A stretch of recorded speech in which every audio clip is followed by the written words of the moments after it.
Bismillahirrahmanirrahim. Assalamualaikum warahmatullahi wabarakatuh.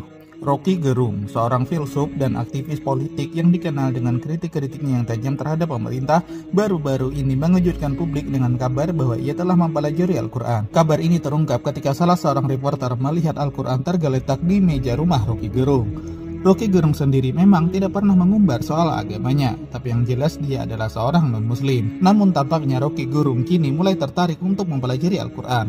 Belum diketahui apa yang mendorong Roky Gerung untuk mempelajari Al-Quran. Kalau menurut pengamatan saya pribadi, kayaknya ini semua karena kekaguman Roky Gerung terhadap nilai-nilai Islam sebagai salah satu agama mayoritas di Indonesia. Ada bukunya Karl Marx juga, jadi semua buku dibaca. Yang menarik ini, setelah saya menggeledah, ini mumpung orang yang punya rumah gak ada ya, dia di bawah ya. Kita bongkar-bongkar di sini. Saya menemukan ini nih menarik nih. Dia nggak ada kan? Nggak tahu kan? Ternyata di rumah Roky Gerung ada Al-Quran dengan terjemahan. Dan yang menarik, ini sudah ditanda-tandain loh. Jadi rupanya dibaca.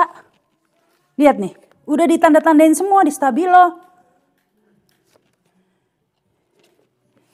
Ya, mumpung orangnya nggak tahu nih, jadi kita bongkar-bongkar aja. Nih kan ditandain surat Ar-Rahman.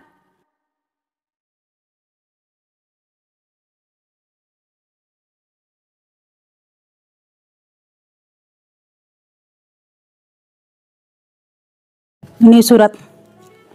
Jadi per surat dan temanya sudah ditandai semua.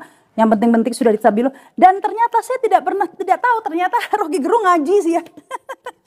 Dia membaca. Ini mungkin kalau dia ketahuan orangnya dia keberatan ini. Saya buka-buka kayak gini nih. Apapun alasannya, langkah Roky Gerung untuk mempelajari Al-Quran tentu saja merupakan hal yang positif.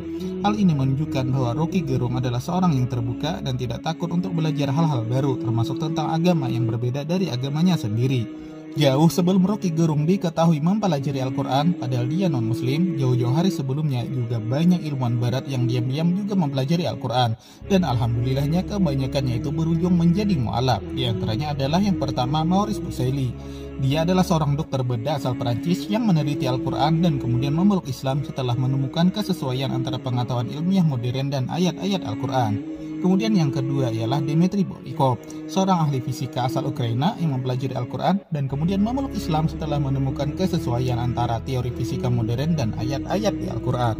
Kemudian yang ketiga ialah Fidel Mauleri, seorang profesor biologi asal Irlandia yang mempelajari Al-Quran dan kemudian memeluk Islam setelah menemukan kesesuaian antara pengetahuan biologi modern dan ayat-ayat Al-Quran. Kemudian yang keempat ada juga yang bernama Kate Moore, seorang ahli embriologi asal Kanada yang juga mempelajari Al-Quran dan kemudian memeluk Islam setelah menemukan kesesuaian antara pengetahuan embriologi modern dan ayat-ayat di Al-Quran. Kemudian yang kelima ialah seorang ilmuwan yang bernama Tagata Tajasen, seorang ahli anatomi asal Thailand yang juga mempelajari Al-Quran dan kemudian memeluk Islam setelah menemukan kesesuaian antara pengetahuan anatomi modern dengan ayat-ayat Al-Quran. Nah, selanjutnya semoga saja dengan mempelajari Al-Quran, Roky Gerung dapat lebih memahami Islam dan umat Islam secara keseluruhan dan membuatnya menjadi lebih toleran dan menghargai perbedaan agama dan berujung pada turunnya hidayah Allah kepadanya. Kita doakan bersama.